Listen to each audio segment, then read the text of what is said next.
Wali Kota Palembang Harnojoyo kembali meninjau kawasan revitalisasi Pulau Kemarau yang nantinya akan dijadikan destinasi wisata air yang akan menjadi salah satu ikon Kota Palembang.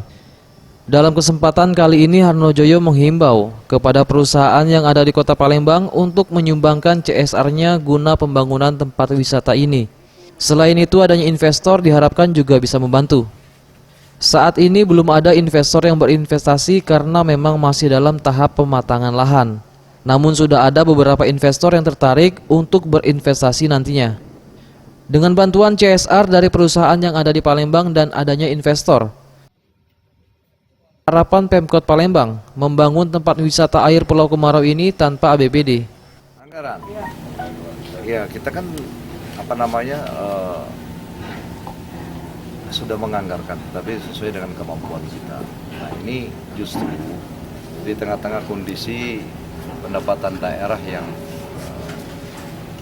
tidak mencapai target. Nah, kita berupaya, artinya bagaimana kita membangun Pulau Kemarau ini tanpa APBD. Kan semangat kita itu harus kita wujudkan. Jadi segala cara akan kita lakukan. Ini tadi kami menghimbau kepada seluruh perusahaan yang ada di Kota Palembang ini kiranya untuk melihat Pulau Kemarau ini melalui CSR-nya.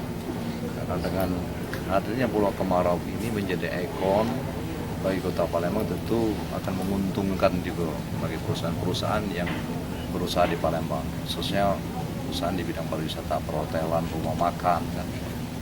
Nah, ramai datang ke Palembang kan mereka juga yang dapat. Kan gitu. Belum, ini taraf pematangan lahan. Kita memang belum secara menawarkan kepada masyarakat, tapi sudah ada memang yang sudah ngomong-ngomong isu-isu di luar ini sudah ada yang. Di lahan kurang lebih 33 hektar ini nantinya akan disulap layaknya tempat wisata terkenal di Kota Jakarta, Ancol. Ditargetkan di tahun 2023, tempat wisata air ini akan sudah bisa dinikmati masyarakat Kota Palembang maupun masyarakat di luar Kota Palembang. Eza PM, Sriwijaya TV.